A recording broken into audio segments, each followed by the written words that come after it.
It is another edition of the On the Mic podcast, and I guess it's got to be on my conscience that he's starting this interview while driving. Apparently, he didn't care about former champions coming after me on the broadcast last week.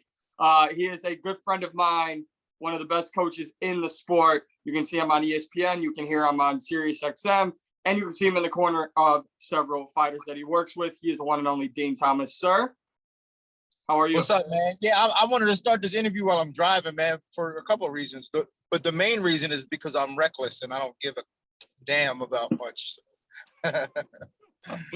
like if there was a way to sum you up, this is it, right? Like I'm just gonna do the interview. I'm gonna start the interview while driving. This is perfect. Yeah. We're coming off a big weekend though, UFC 261, and I'm just gonna address the elephant in the room. Obviously, my social media blew up a little bit on Friday when apparently everyone in this world thinks that I'm just like have no idea who Lorosenko is, and I'm just trying to get brownie points with Lorosenko. Did you know after I sent that tweet that it was me right away? Yeah. But I mean, like I couldn't be too impartial. I know you my boy and all, but I mean, it came off as kind of thirsty. You know what I'm saying? So like, I knew you was trying to get in where you could fit in. So and DC called you out on it. So I said, you know what? He did kind of, Mike was trying to get in there, trying to get some brownie points. So like I said, you know what? I got to call him out on that.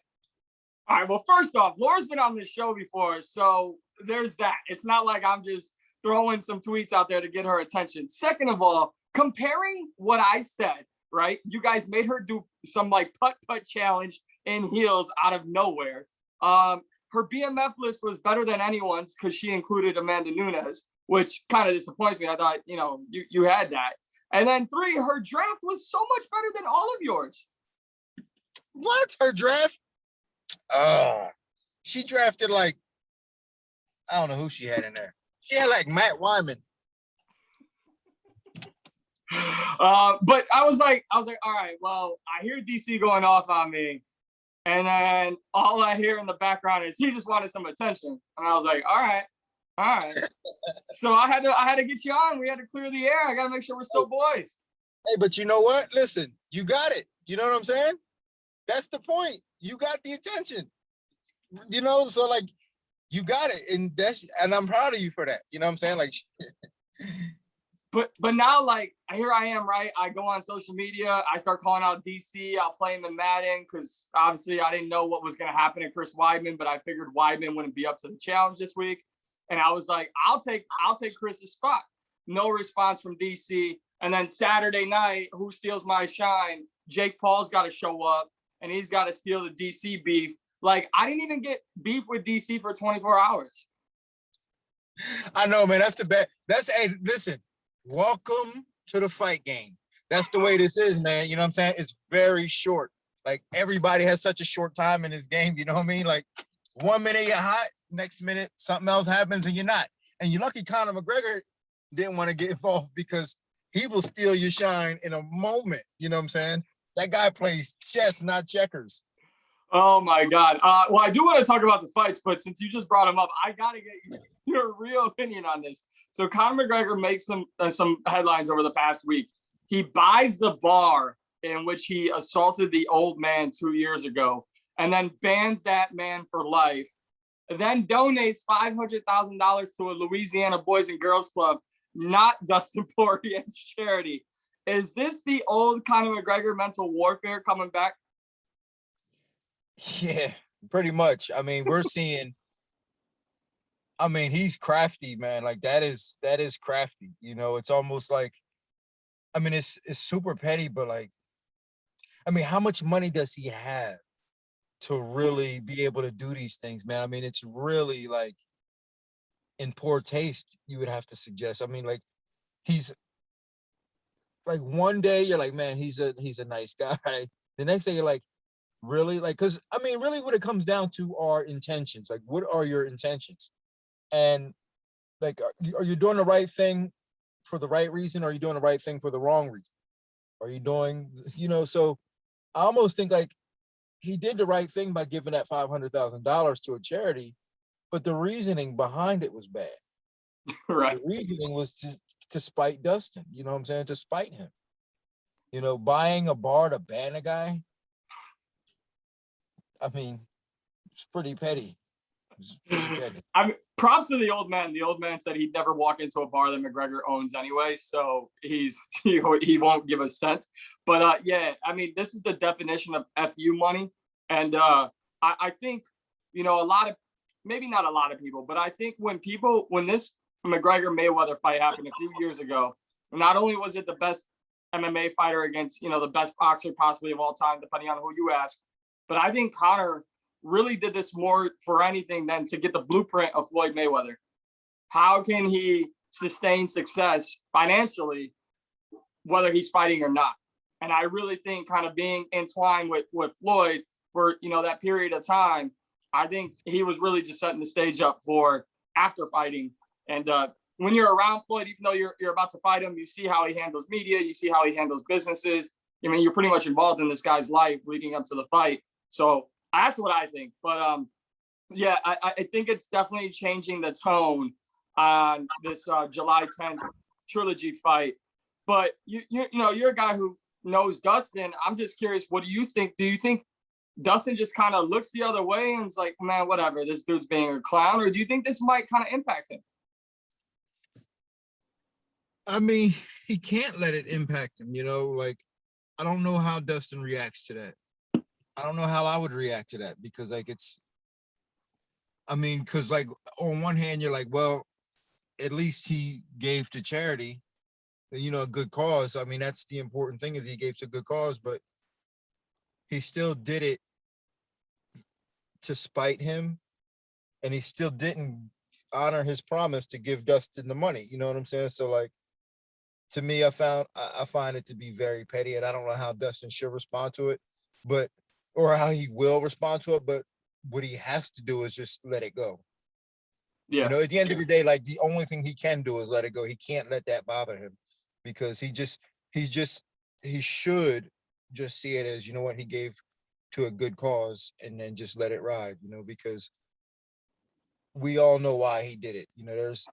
There's a million charities he could have donated money to, but he picked the one in Dustin City. Like you said, very, very petty. But at the end of the day, I mean, I'm kind of with you. He did give the money up. He donated to charity. Now, I think Dustin could try and turn the tables and be like, listen, my people talk to his people, and this is where we said we wanted the money to go. We don't know. You know what I mean? So there's so many details we won't know. Only those two parties will know. But before we get into last weekend, let's talk about the guy I just mentioned as well, Jake Paul. All right. So I heard your comments following the Ben Askren fight. Ben Askren, Jake Paul. I wasn't thoroughly shocked. I do wish Ben would have maybe trained a little bit harder or took it a little bit more seriously. But I understand why he wouldn't. But it really seems, and you're a veteran of this sport as a fighter and as a coach and just all around being in MMA and combat sports, man, Jake Paul might be the most talked about guy in combat sports right now. And he's still in the spotlight from absolutely everybody. Does that make you like, it makes me sick. Like, how does it make you feel? No, it doesn't make me sick. I mean, I think at that level, what Jake is doing is good, because I can respect what he's doing, honestly. I can respect that he still that he trains. Now, if he was doing what he was doing and didn't train, I wouldn't respect it. But at the end of the day, like, he is taking his boxing career as serious as he can, and he's just trying to cash in. So he's just trying to make as most money as he can, the fastest way he can, the easiest way he can, and he's doing a good job of that. Now, most people can't do it, and is it the traditional way? No, it's not, but he's not a traditional guy. But at the same time, he's still training hard. That's still like, I got to respect that. Like, he's still getting in there and putting in the work as boxers do. Like, I know, he was down training in South Florida, and he was sparring with real guys. Like, he wasn't, and he was going hard with real guys. You know what I'm saying? So, like, you got to respect that. Like, it's not like he's not training hard and he's just like, trying to cash in. And, I wouldn't respect that. I'd be like, yo, get rid of this guy. But hey, listen, and the sport, people are paying attention to the sport now because of him. So that's the one thing I gotta give him credit for. So devil's advocate, why not just focus on the boxers in the boxing world? And I understand what you're saying, or what you're probably going to say is the money situation, but you're going from 195-pound Ben Askren, who just had hip surgery, to a retired Daniel Cormier. Like, why isn't he getting a Tommy Fury, which is a lot of a name that a lot of people in the boxing community are like, hey, fight this guy. So, kind of take your focus off the UFC world. Let's keep it real. Everyone knows that MMA fighters are way more popular than boxers, right? Unless you're talking about, Tyson Fury and, Canelo or Ryan Garcia. Like most people couldn't name 10 boxers, 10 current boxers. When you talk about boxing, like if you were to ask people, okay, name some boxers, they would name boxers, a lot of boxers that are retired. Yeah. Right? Because you'd be like, oh, I know Tyson, Roy Jones, Mayweather. So like you would name a bunch of boxers that don't fight no more because boxing is not in. Like boxing, the sport, the art of boxing is always going to be around. It's always going to be in. But the sport of it, the competitive sport of it is just not as popular as MMA. So why not use the biggest carrot to get the people? Could he wind up getting himself hurt though by calling out the wrong MMA fighter? And is there someone you think that could actually challenge him in that crossover? Yeah, but he would probably get hurt in boxing calling dudes out first. Come on, man. Like imagine him calling out, Gervonta Davis or somebody. Like Gervonta Davis's boys would murder him. I mean, like, you would be calling out dudes that are like straight from the hood. He could call out Ben. Ben is from Wisconsin. Ben ain't gonna do nothing. You know what I'm saying? So like, it's easier to call out MMA guys because MMA guys, we most MMA guys ain't living that street life. Right. And yeah. The one who's closest to that street life ran up on him at UFC 261. This is very true. I do want to talk about the fights of this weekend and just focus on the 3 title fights and the 2 freak injuries. Like, what a main card for Dana White, right? Like, welcome back, 15,000 fans, Jacksonville, Florida. We're giving back to Florida because they had our backs during the pandemic. By the way, here are some of the craziest title fights we've ever seen and 2 freak injuries. Now, and I got to give you a lot of props, not just because you're a friend of mine, but you absolutely killed it on the broadcast.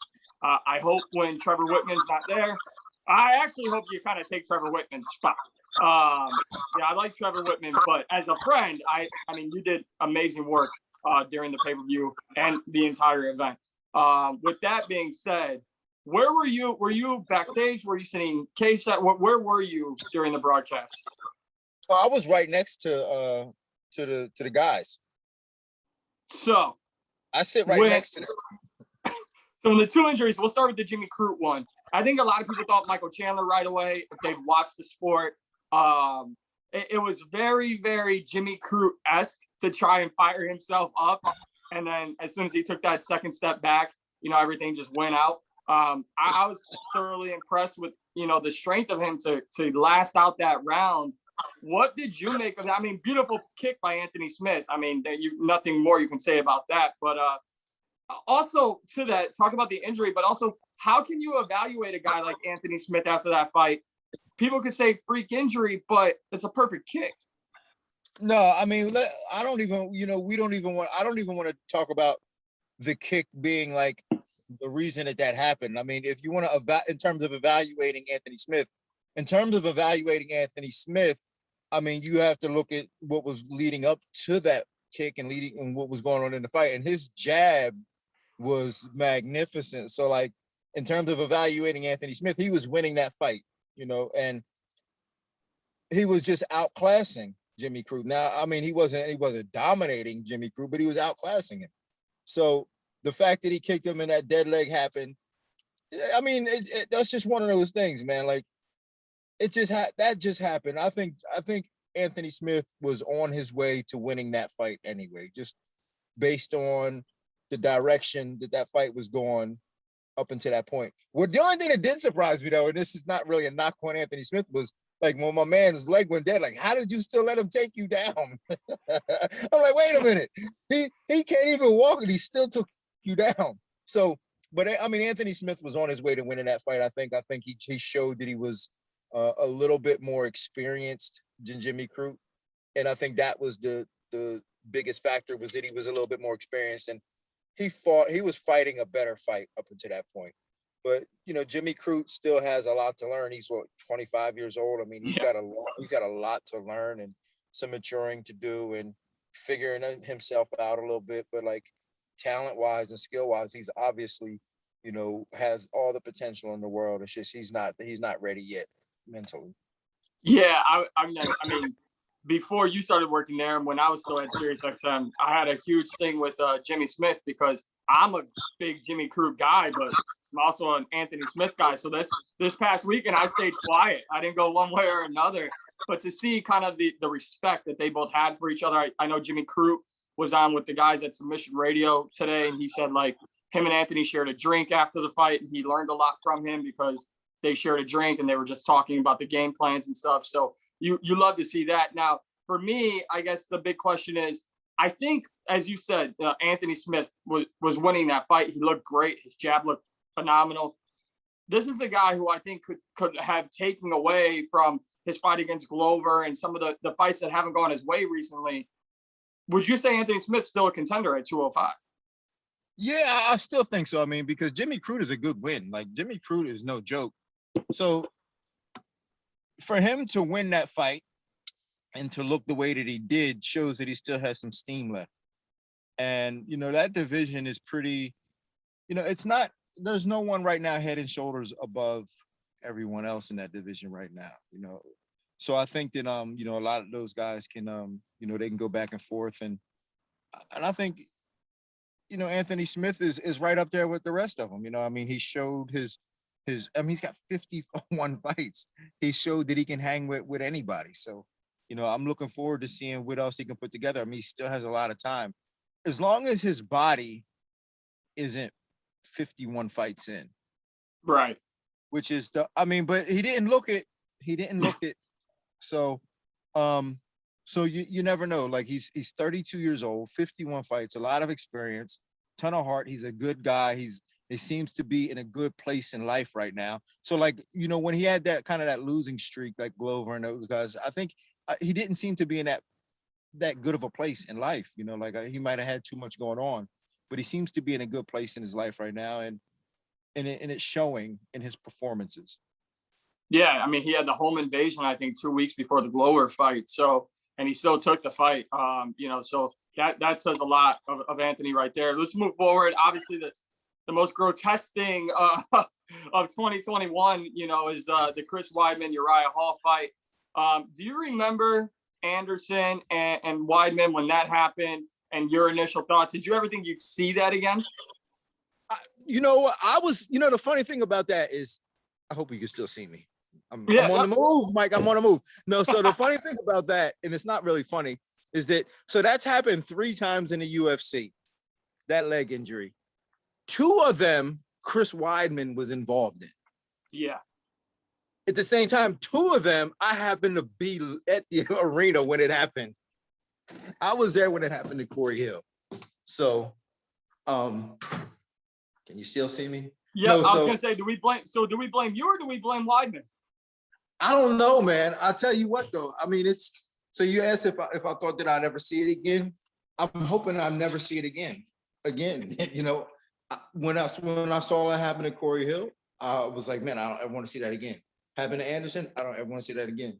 Happened to Chris Weidman, I don't ever want to see that again. I think I'm gonna make a video about this, man, because it is such a grotesque, ugly injury that it's just, man, please, guys, set your kicks up a little bit better. You know what I'm saying? You got to set your kicks up better to hit a better spot, because it's disgusting. I've seen a lot of stuff in this sport, and you've probably seen 1,000 more things that I've seen. But as much as I've seen, and you've probably got some thoughts on this, but I couldn't even look at the X-ray. Like Chris shared images of the X-ray, but just seeing the break and just knowing that, hey, like you have this part of your leg that can absolutely just snap and go to the side. Like I was rubbing like my leg by the ankle, like exactly that spot that he broke. I mean, I was rubbing it all day yesterday. Like, please be intact. But as a coach, like, what do you make of that? Like, you just kind of talked about setting up kicks better. What do you think is like, what causes that? I'm going to make a video on that. So anybody listening, watch my Instagram later, probably today or tomorrow. I'm going to make a video on it, but I will say it is preventable if you set the kick up better. If you hit it at a better spot, if you can almost guarantee that you're going to hit at a better spot, that will never happen. I will say that much. They're just hitting at a bad spot. Thankfully, I don't live near you because I know I would have been your practice dummy for this. And I want to keep both my legs. Like, I'm not trying to have my legs broken. So hopefully you got some dummies, and I can't wait to see it. It's Dean Thomas on Instagram, right? Just Dean Thomas? Yeah, at Dean Thomas on Instagram. I'm going to make a video about this because, it's funny because, I mean, it's pretty self-explanatory when you think about it. But, I spoke with a doctor about it, and he kind of explained it to me. So I am going to, make a video and explain why this is happening. So can't wait to see it. Now, on a more serious note, do you think Chris Weidman fights again? No. Do you think that's just it? I do. But listen, that's just what I think, because like I'm so far removed from the game, the competition aspect of the game for me personally, that right. Whenever something happens, I'm like, nope, he'll never fight again. The next thing I know, they come back and fight again. Like, I'm thinking Tiger Woods will never play again. But these guys are, when you have that competitive spirit, you're built a little differently. So, but I don't know what's left for Chris Weidman to do, what's left for him to accomplish. I can't imagine him wanting to fight again, but I also can't imagine him wanting to go out like that as well.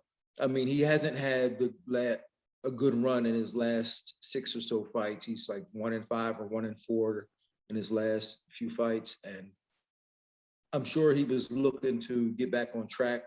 This happened. To me, I take things like this as a sign from God, as the universe trying to tell you something. That's just the way I look at life, is like when things are put in your path to work, sometimes things just kind of work their way in. Some things are serendipitous when it's supposed to work.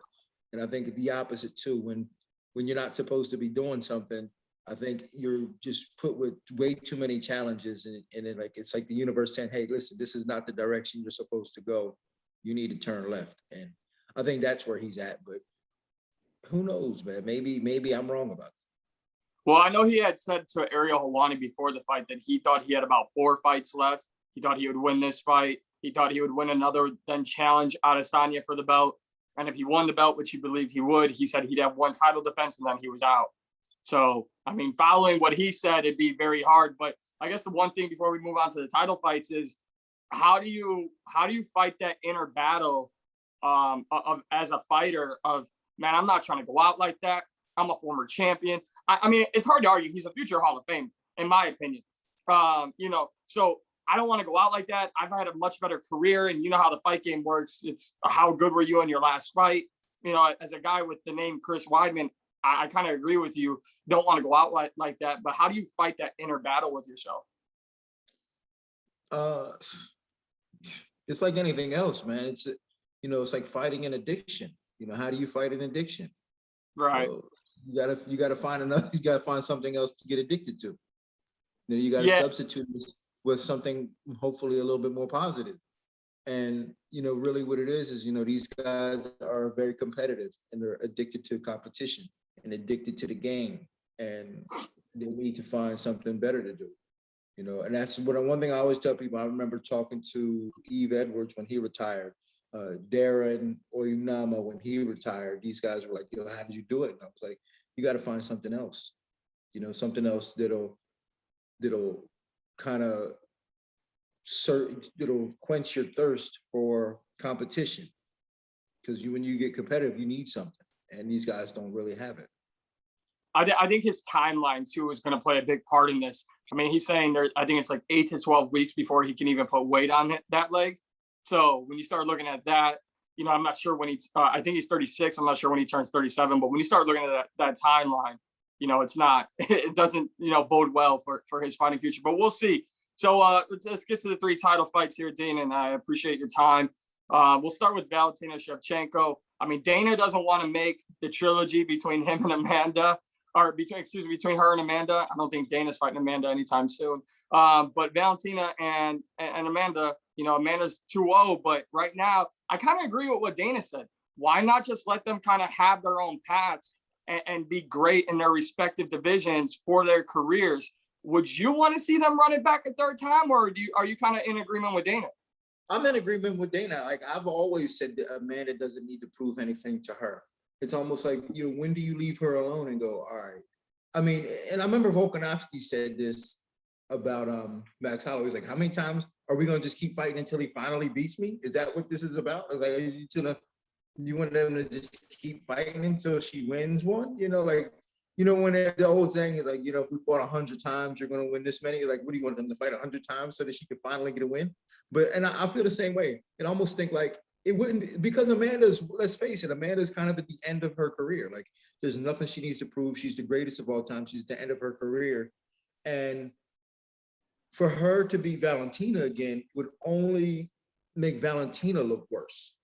Right. And Valentina probably still has a lot of time left. So why make her look worse? Why not just make her look like the next greatest champion? Just make her look like the greatest champion, you know? And she already lost to Amanda twice. And, you know, she could say what she wants, but she did lose twice. But just, you know, say, hey, that was a different weight class, you know, that she fights in. At 125, she's the GOAT. You know, she's head and shoulders above everybody else. Why ruin that when she's got so much time left? Why don't we just create another star? So I don't think they're interested in that fight. I'm not really interested in that fight. I never was interested in that fight again, because to me, it's like best 2 out of 3. I mean, that kind of determines it, right? So right. She won the best 2 out of 3. So why are we going 3 out of 5 now?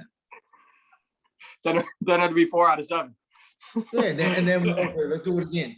It was too close. Let's do it again. Yeah, no, yeah, I agree with you. And I think the UFC is sitting on a money opportunity here. If you're right, and Amanda is nearing the end of her career, then you have you have a woman in Valentina who can go up if she wanted to go at a 135. If Amanda did walk away, she could go back up to 135 and challenge. And, you know, listen, there's been plenty of fighters throughout history who have just couldn't beat that one opponent. And it's not a knock against Valentina. It's just how great Amanda has been. So I'm in agreement with you. So listen, I hate to cut you off, but we have a very special guest in the house. It's my favorite person in the whole world. I wanted her to come in and say hi. What's up? Hi, Jillian. How you doing? Good. How are you? I'm doing good. Awesome. Well, I told you before, I was thinking last time I talked to you that he was going to yell at me for bothering you. So I'm glad he actually was nice about it this time. Oh no, he's always nice about it. Real quick, before I let you go, I gotta ask you, if you saw Daniel Cormier attack me on TV and you were sitting on set with Daniel Cormier, as a friend, would you defend me or would you just make fun of me as well? Because Coach just made fun of me as well. I don't know. That's a big man. You got it. You got a black belt for a reason. Yeah, I'll just get on your shoulders and we'll be good. All right, perfect. I love it. See that? It's nice talking to you. You too, Jillian. Moving over to strawweight, I mean, the one thing, when I talked about the Rose Namajunas fight, I wanted to kind of talk about something that, to me, was a little bit more personal, because we were supposed to talk about this back in January, and the few times we've talked, we haven't really talked about it. You know, you had your bike ride in Florida to raise mental health awareness, especially for men. And I think the theme around Rose Namajunas was, if she's okay upstairs, if she's good mentally, no one can beat her. And she's saying the Lord's Prayer when she knocked out Joanna, you know, a few years ago. And then this past weekend, she's saying, I'm the best in the corner nonstop, delivers a beautiful knockout. She got the belt back. When she lost the belt, she said it was a huge weight off her shoulder. So before we talk about the actual fight, as a fighter, as a coach, as a person, when you kind of hear the story of Rose Namajunas and just really anybody, how important truly is it to have the mental state cleared up and just 100% positive? I mean, it is the most important factor because from a physical standpoint, I mean, everybody has different skill sets but everybody is, especially at that level, is dangerous and anybody can win. So what it really comes down to is the mental fortitude and, the intelligence, and they go hand in hand because so first, you need to be an intelligent fighter, but at the same time, if you don't have mental fortitude to deal with the obstacles that are going to be put in your path during the duration of a fight, you'll no longer be intelligent. So you have to be able to control both of those things. And I can't really say which one is more important from the start, but you just need them both. And she has them both. But that's the thing though, is that, when that cage door shuts, she's completely locked in, and that's the thing, is it you'll see people do the opposite. They'll be locked in before the fight, but then when the cage door shuts, they lose it. Now they're gone. They have nerves. There's, things going on in their body that doesn't allow them to perform as well because they allow these things. They're not completely locked in, not completely focused on the task. And she's completely focused on the task when it happens, which is why she performs at the best of her ability when she is that way. So, and it's such an important aspect. I can't tell you how important that is. And a lot of people blame it on, we just train harder, come back harder. But really what it comes down to is focus. Where is your concentration? Because you can train as hard as you want. But if you show up and you lose concentration for 1 second, you take your eye off the ball for 1 second, you're going to lose. That is so important. No, I absolutely agree with you. And I think, and to get your thoughts on it, I think the UFC has an opportunity here to kind of capitalize on Rose and just how important the mental health aspect side of fighting is. I mean, I know for a fact the common thing of people I talk to as fans over this past weekend, from Saturday night up until today, I've had grown men be like, yeah, dude, I shed a tear. And I don't even really know much about this girl, but I see her saying I'm the best, and I see her reaction to winning the belt. That's a big thing. Do you think that the UFC could use this opportunity to kind of push, that, hey, mental health is very important, especially for our fighters? I mean, you did a great job with it. And I commend you even more because you're doing it on the men's side, especially coming from the background that you have. A lot of, especially fighters, especially male fighters, don't want to talk about mental health, but do you think the UFC will use this story of Rose to kind of push that narrative of let's make mental health as important as physical health? Well, no, I don't think so, because I mean, they're not necessarily one and the same in terms of competition and fighting. Are you there? Uh-oh. I think I lost you for a second. No, I'm here. Okay, yeah. So yeah, it seems like they're not really one and the same. And I know, they just, the UFC had some ads a few months ago talking about mental health, and, and guys were promoting it. But I don't think that that's really the same thing in terms of what it needs, what it takes in order to be a competitor. Because you can have, you can be in decent mental health, right? But still not be able to have the mental fortitude to be a fighter. So it's a little different. But I will say this, if you don't have the mental health in life and are well adjusted in life, you probably won't be a good fighter. Yeah. So, but in terms of being a good fighter, you can have that mental acuity, but not have it for fighting. So I don't think that they would really invest a lot into it, because I don't know if it really is all that fully related to fighting. No, that makes absolute perfect sense. And now Rose Namajunas gets the first round knockout of Weili Zhang. I mean, what do we do next? Do you want to see a rematch between those two? And how long and how far? I'll say this. I want to see maybe one more fight from her, but I would love to see Mackenzie Dern challenge for the title. I know it's kind of up in the air right now who's the next strawweight challenger, but given the state of the division, I think we could see Rose kind of take out the top contenders a few fights in a row here. Yeah, but Mackenzie Dern presents a serious challenge for all those girls now that she seems to have found herself. And that's one of the most, again, that's another part of that mental acuity that I'm talking about, is finding yourself mentally, like knowing, like allowing what's up here to become in sync with the rest of your body. And I think she's found that, and she's getting better, and she's getting better with it. So I think she presents a challenge for Rose, but she might need a little bit more experience. So you're right. So maybe give her a little bit more experience, a fight or two, to kind of get some wind behind her sails.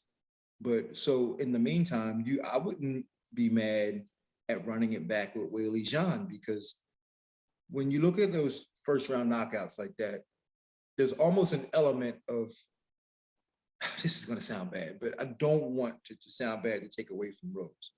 But there's an element of, let's say this, I'm not even going to use the word, I'm not even going to say it, but let's just say there's an element of what would have happened if that kick missed, right? Right. So if that kick was off by a few inches, or Weili had blocked it, like what would have happened in the rest of the fight? So you almost kind of want to go, well, let's see, let's find out, right? Let's find out what happens when you do allow these two warriors to go at it for 5 rounds, and let's see what really happens in a fight like that. So if they ran it back, I would be upset with that. Yeah, and I mean, Rose has done rematch in title fights before with Joanna. She had the 2 there, and the second one went all 5 rounds, after she had the first round knockout. So I could absolutely see them going that same way. Now, let's get to the big one, welterweight title fight. And I feel like there's a few directions to talk about this. First and foremost, is Kamaru Usman the greatest welterweight of all time? It's still a little too early to say. Right. Because, everything is relative. Now, I mean, if you were to take, Kamaru right now, if you were to take him right now and put him back in 2012 to fight George St. Pierre, I think he would beat him, but that doesn't make him the greatest welterweight of all time, because because his skills are relative to the times. But George St. Pierre defended that belt so brilliantly time after time after time again. So Usman still has some proving to do against the top competition. And but I think he's on his way. Yeah, I think he's on his way. Yeah, and I think he's saying he's lapping people now. He's coming around. He's starting to lap people. I think you have to do that. I don't think lapping people, or lapping the first opponent you have in Masvidal tells everything. So I agree with you. I think you do have to go back and have these rematches. There's a bunch of Colby's a rematch. Leon Edwards is a rematch. But what happens if Nate Diaz wins? Does Nate even want the belt? Let me ask you, if Nate beats Leon Edwards, do you think he would fight for the title? Probably, but I mean, he would play such hardball that they would end up moving on without him, because he'd be like, I want 50 bad. So like, I'm sure they would be like, get this guy out of here. But I think that first off, there's no way Nate beats Leon Edwards. There's just no way that happens. But secondly, who knows? But I don't think he won't beat Usman. But I think Leon presents a different challenge for Usman this time, though. Yeah, I agree. That's the fight I want to see. Yeah, because Usman has some intangibles that allow him some luxuries in fights and some advantages in fights that other guys don't have, and that's length. But he doesn't have that against Leon. Right. And Leon can match. And the thing with Usman, like the thing with Leon is, which could be a problem for Leon, is the pace of Nate. I think that fight is 3 rounds, so I don't think it's going to be much of a problem. It's 5. Anyway. It's 5 rounds. So, and that's why, right? So, but I think Leon's probably going to finish him. He's probably going to stop him. But in a 5-round fight, Usman doesn't present a crazy pace. He's a tactician, and he calculates. And that's what Leon does. They're both tacticians, and they both calculate. Usman would probably have to put on a much deeper pace to kind of offset that not having the length advantage. And I think he could, though. Like, Usman is a smart guy. I think he could put up a faster pace fight on Leon. But You know, if he calculates, I don't know if he can fully win that battle against Leon. Leon's crafty, man. Yeah, I'm very, very excited. I hope that that's the fight that we see later this year. But I got to ask, because I know you've game planned for, against Kamaru. I know you were there. You've watched Kamaru Usman several times. What makes him so, I know you just called him a tactician, but what makes him so good, especially in these title fights? I think that's the thing that kind of stands out to me. The Colby fight, dug deep, finished Colby. Did not see him finishing George the way he did. And then Gilbert Burns, a lot of people thought Gilbert was going to give him a tougher time, and he just kind of imposed his will. It kind of speaks to the tactician part of it. But in your opinion, what makes him so good? Well, one thing is it's cliche. The cliche that MMA fighters use all the time is that, oh, I'm getting better because they're training. I'm getting better because I'm training. But they don't really get better. They just get in better shape, So like most fighters don't get better. That's why I study them, because most fighters are typically the same fighter they were a year ago, 2 years ago, 3 years ago. But I think what makes Usman so difficult is that he is getting better. And he's proving that he's getting better. Now, while that's difficult to really put a finger on, is because everybody's still they were still underestimating. So they were underestimating his power. They were underestimating his ability to strike. Because really, Usman, it was just, even a couple of years ago, he didn't have a lot of power. Let's face it, he did not have a lot of power. He was primarily a dominant wrestler who would control guys. And I don't even think it was that he didn't have power. He just didn't have an emphasis on punching technique. And now he has that emphasis on punching technique. And he's putting it on punching technique. And he's putting focus on the small areas of where he can improve. So I think that's the biggest reason why Usman is as dominant as he is one, because guys have underestimated him in certain areas, and he worked on those areas and got better at it. So it's easier to take advantage of people, because they like, oh man, he got pillow hands. Whap. Right? So he's getting better. And I think that's the most important reason why he is having the success that he's having today, is because he's getting better. And most guys are still looking at him from a couple years ago. And we have to be careful not to do that, because as fighters or as fans and spectators of the sport, we always look at people as they were a few years ago. Right. Chris Weidman is looking at himself as he was a few years ago. He's worse now. Yep. Usman, everybody's looking at Usman as he was a few years ago, but he's better now. Yeah. So we got to be careful not to assess people as they were, but as they are.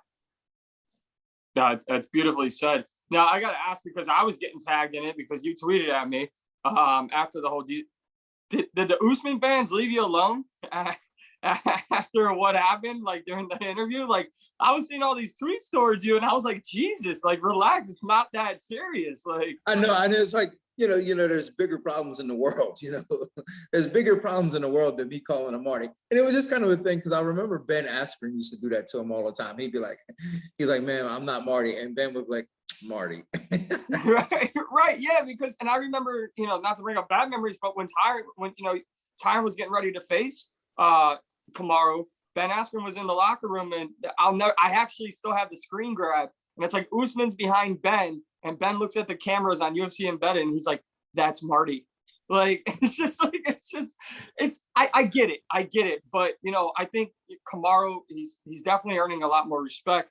And like you said, he's only getting better. I guess the other side of that, though, is where does George Masvidal go from here? I mean, you're so unfamiliar with his training and stuff. And I think a lot of people really bought into, what he was doing. I know people have called for him to fight Nick Diaz now. He says he won't retire until he gets another crack at the belt. Where does he go from here? He needs to, let's face it, George, to me, not that his caliber wasn't there, but just he wasn't, in terms of behavior, like a championship level fighter, right? And it was a little different. He was more of the people's champ. And I think he could maintain that. I mean, he's the BMF champ. He's the BMF champ. He's the people's champ. But he's not, and to me, was never the welterweight champ, or in my eyes, like a contender for that. Like, I always thought of him as like, man, that's a bad fucking dude, man. Like, Right. You know, but not like champion status. You know, so I never saw him as that. But I think that's what his cards are. You know, you can go to a restaurant and you know, you can look at the lineup and go, all right, that's a waitress, that's a waiter, that's a dishwasher, that's a cook. You can almost tell what people are by looking at them. Right. It's you generalize people and we have biases, but you can almost tell sometimes. And to me, George Masvidal was never a championship level fighter.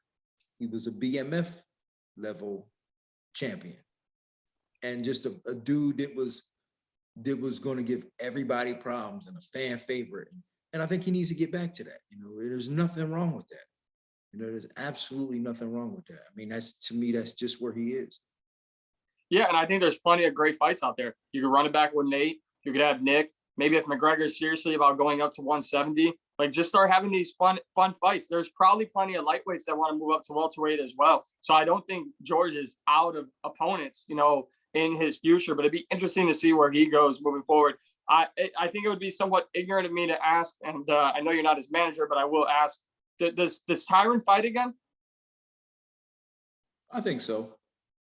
Yeah, I know his deal is up with the UFC, but they have him on commentary this weekend. So I feel like there's still conversations there, but I'm just, from his fighting, from a coaching standpoint, if you believe he fights again, that's all. Yeah, I do. I think he fights. Don't know where or how, but I think it happens. Yeah, I definitely would be interested in what happens there. Coach, I don't want to take up too much more of your time. I really appreciate it, but I got to ask you, because I try to always ask you before I let you go, what do you have coming up? What do we need to be on the lookout for? And the UFC has really put me to work. So, that's good.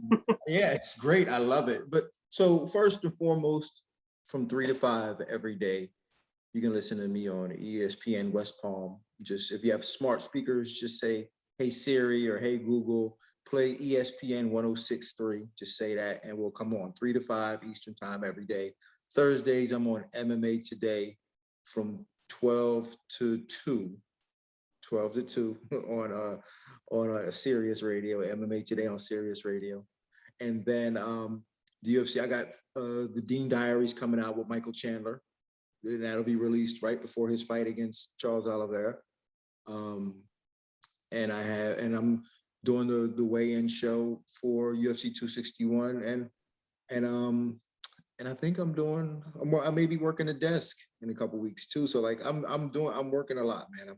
I'm gonna annoy the hell out of people. So get used to this face and this pretty smile.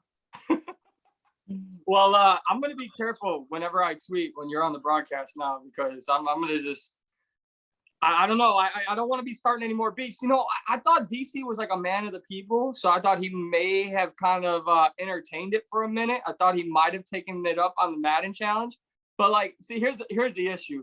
If I had money, like if I actually had money and not ate McDonald's or drank water for dinner, I would challenge him to like a charity game, right? Like the winner puts up X amount of dollars to a charity, you know, but I don't have that. So I don't really have anything to incentivize him with. So I just kind of got to eat my L and make sure that you and I are still cool and then just move forward.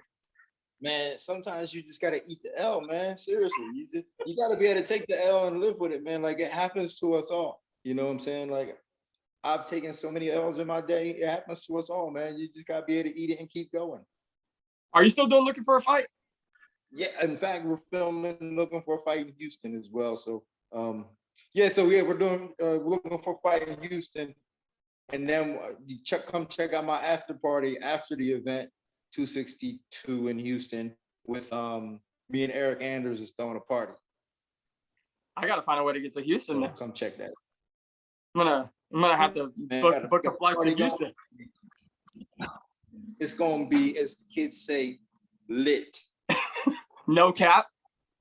No, it's gonna be lit. No cap.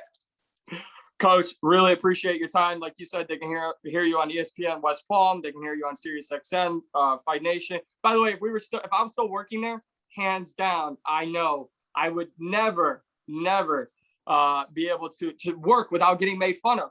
I mean, Luke Thomas loved making fun of me. Jimmy Smith thinks I'm a robot. So I could only imagine the amount of jokes you would be throwing my way if I was still there. But I'm very happy for you and all that you're doing. Continue all your success, and I'm sure we'll talk again soon. All right, my man. You take it easy. Thanks, Coach. Peace.